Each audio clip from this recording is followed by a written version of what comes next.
Tess, and this is Wander Wealthy, a channel and a community for women in their 20s and 30s looking to get inspired and get results towards achieving their personal growth, travel, and money goals.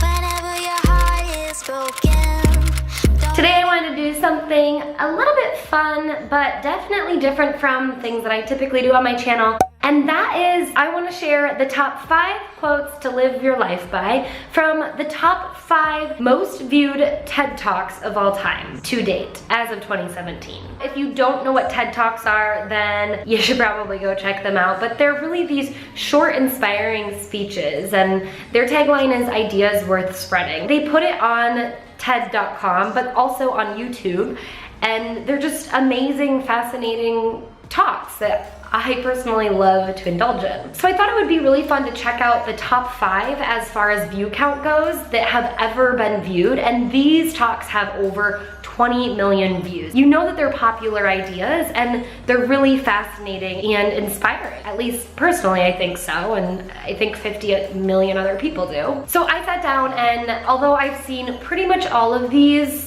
I think, yes, I've seen pretty much all of these talks before, I sat down and watched them again to really pull out my absolute favorite quote from them and to give you a brief overview of what the talk entails. But you should definitely go check out the talks yourself. I'll be linking them throughout this video as I talk about them. Without further ado, let's dive in. What we do know is, if you're not prepared to be wrong, you'll never come up with anything original.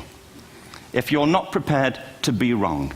This quote comes from the #1 most viewed TED Talk of all time, which is Do Schools Kill Creativity, which was given by Sir Ken Robinson. He's an author and a speaker, and I would say a comedian, because the talk is absolutely hilarious. What Ken brings up is that kids will take a chance. They aren't frightened of being wrong. Unfortunately, our school system and even our working and career system are set up to, I guess, punish us or make us feel bad if we are wrong, when we do take those chances and we end up being wrong. Because of that, we end up being less risky, taking less risks, and I believe that this not only hampers our ability to live a life of creative freedom, but you're really afraid of taking these risks and being wrong and being punished for it, when really all of the rewards come from taking those risks and not being afraid of putting ourselves out there. So this quote I really, really love, and I think there's so much truth to it. And in the talk, Ken goes much further into the education system and how it's put together so that we do get stripped away of taking these creative risks. And I just find that it is very motivating and inspiring for us to start thinking differently for the future generations that come after us. But also right now, if you're in your 20s, you have time to start making some of these changes and stop being afraid of being wrong, whether it's in your career, in your life, or in your own business that you own. You will never come up with anything original if you're just trying to always be right. And so I want to say to you, don't fake it till you make it. Fake it till you become it. You know, it's not do it enough until you actually become it and internalize. This quote comes from the #2 most viewed TED Talk of all time, which is Your Body Language May Shape Who You Are by Amy Cuddy, social psychologist and author. What Amy is saying in this piece is that we can really just take 2 minutes and put our bodies into power positions, and thus our stress levels goes down and our ability to take on leadership positions and have confidence goes up. So we actually do better in really scary times, like a job interview or salary negotiation or going on a date. She talks about how you can actually change your body language, stand up tall, hold your head high, and that will inevitably make your stress reduce and you'll be a little bit more fearless. I think that this is so helpful for especially women who feel like they are being bombarded with imposter syndrome. When you can learn to fake it till you make it, you know, you just show up, you wear the right clothes, and you act like you know what's going on, you eventually know what you're talking about. I've shared this in previous videos, and it is so true. And I know that I've said fake it till you make it, and she says don't do that, fake it till you become it.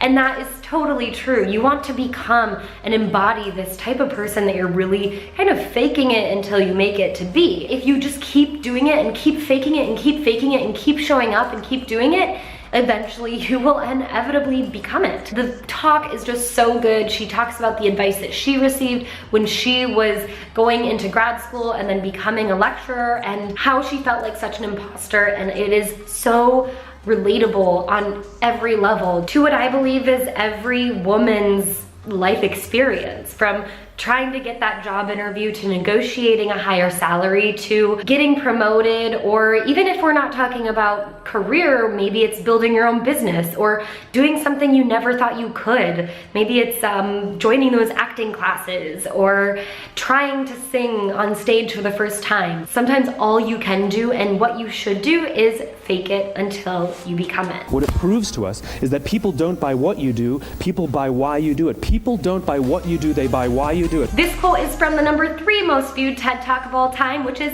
How Great Leaders Inspire Action by Simon Sinek, author, speaker, and marketing consultant. Simon Sinek always has such brilliant ideas to share, and I find that this one really is grounded in the whole start with why, how amazing businesses are built, and how you can actually identify between good bosses and bad bosses, or good leaders and bad leaders, or even, you know, in school when you had good class leaders or presidents and bad ones. If you're trying to start a movement, you're trying to start a business, or you're trying to just advance into this leadership position, it's so important to root yourself in the why. Why are you doing what you do? Why do you believe this? And if you can find that group of people that believes what you believe, that's how you really mobilize and start a movement. You have to check out his TED Talk to really understand and get the full concept of what he's talking about here, but it's so important if you're trying to advance in your life or your career, or you're just trying to get maybe your boyfriend or girlfriend to buy into the movement that you're trying to make within your relationship, then start with why.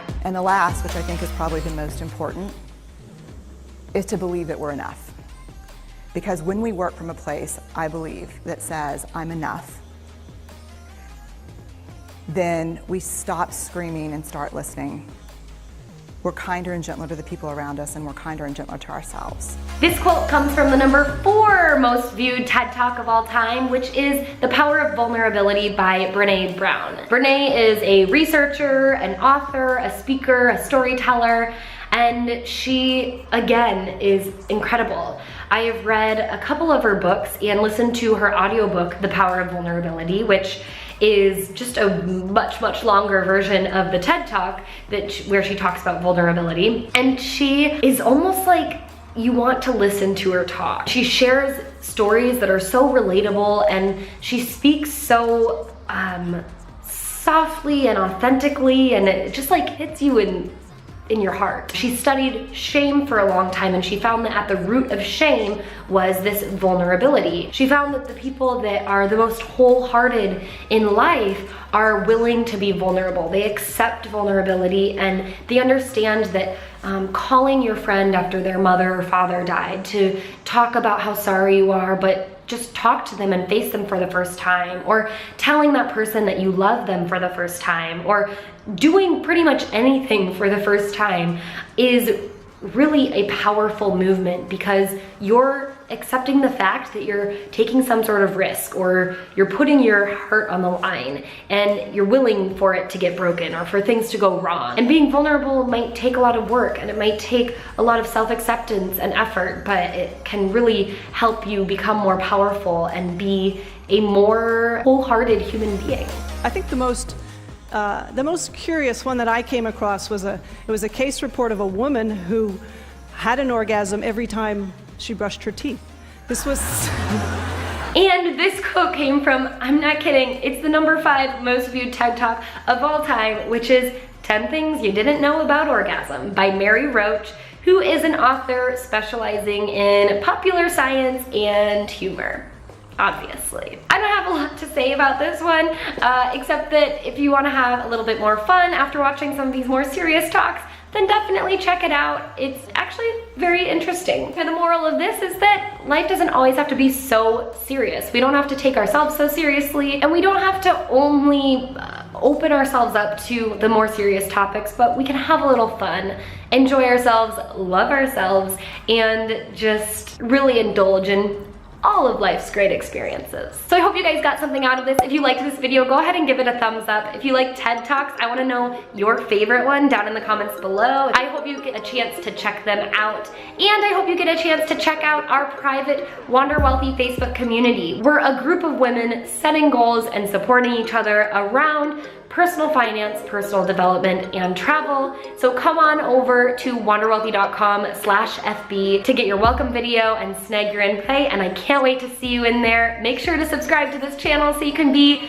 notified the next time I upload, which is on a weekly basis. And until next time, I hope you wander wealthy.